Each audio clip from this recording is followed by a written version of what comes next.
Բաթումի տխրահռչակ պայմանագիրը կնքվեց 1918 թվականի հունիսի 4-ին Օսմանյան կայսրության և Թիֆլիսի հայոց ազգային խորհրդի միջև։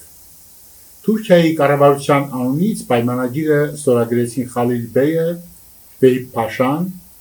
հայկական գավառների միակ իշխանության անունից Ալեքսանդր Խատիսյանը, Հովհաննես Քաջազնունին Պապաջանովը։ Այն պայմանագրերի նույն շարքից էր, որոնց արդեն մեր նախորդ թողարկումներում անդրադարձել ենք։ Խոսքը Բրեստ-Լիտովսկի Մոլոտով-Ռիբենտրոպ համաձայնագրերի մասին է, այսպես կոչված հաշտության և բարեկամության պայմանագրեր։ Եվ այսպես, Բաթումի պայմանագրով Հայաստանի տարածքը նորից կրճատվում էր 28,000-ից մինչև 10,000 քառակուսի կիլոմետր։ Պատմությունից արդեն գիտենք, հաշտության, բարեկամության կամ խաղաղության պայմանագիր հայերիս համար արդեն նշանակում է տարածքային կորուստ։ Ըստ այդ պայմանագրի,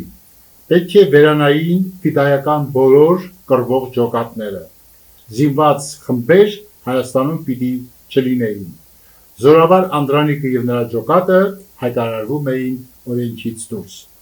Թուրքիային էր անցնում երկաթուղին։ Նույն Թուրքիան հնարավորություն էր ստանում Հայաստանի տարածքով զորք անցկացնել Ադրբեջան։ Ճանաչվում էր Հայաստանի Հանրապետությունը, սա Հայաստանի Հանրապետության առաջին պաշտոնական ճանաչումն էր, Հայաստանին էր այդ պայմանագրով մնում միայն Սևանը, Երևանը, Էջմիածինը։ Գերմանացի դիվանագետներից մեկի խոսքով հայերին թողեցին Սևանում լողանալ, բայց չորանալու տեղ չթողեցին։ Հայաստանը իրավունք չուներ հարաբերություններ հաստատել Անտանտի երկրների հետ։ Նույն այդ օրերին գեներալ Անդրանիկը պաշտպանում էր Նախիջևանը։ Հուլիսի 17-ին այն հայտարարեց խորհրդային Ռուսաստանի մաս, աշխատելով պահել այն որպես Բրեստի պայմանագրով Թուրքիային ոչ ենթակա տարածք և ավելի ծանր Բաթումի պայմանագրից դուրս գտնվող հողամաս։ Բաթումից առաջ մայիսի 28-ին Հայաստանն իրեն հռչակել էր անկախ, ահա ինչու առանձին բանակցություններ սկսեց Թուրքիայի հետ։ 4-րդ հոդվածով նախատեսվում էր Թուրքիայի ռազմական օգնությունը, եթե Հայաստանի Հանրապետությունը խնդրեր նրանից երկրի ներսում կարգ ու հանգստություն ապահովելու համար։ Այս հոդվածը հնարավորություն էր ընձեռում Թուրքիային ցանկացած առիթ օգտագործել Հայաստանը վերջնականապես զավթելու համար։ 5-րդ հոդվածով Հայաստանի Հանրապետության կառավարությունը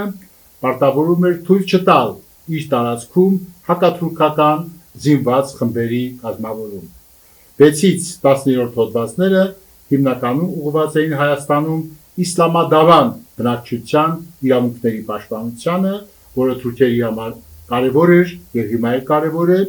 երկաթուղիների օգտագործմանը, փոստ-հեռագրային հարցերին, այսինքն ճանապարհը։ Թուրքիան վերցնում էր նաև կառավարումը բոլոր կարգի ուղիների ու ճանապարհների։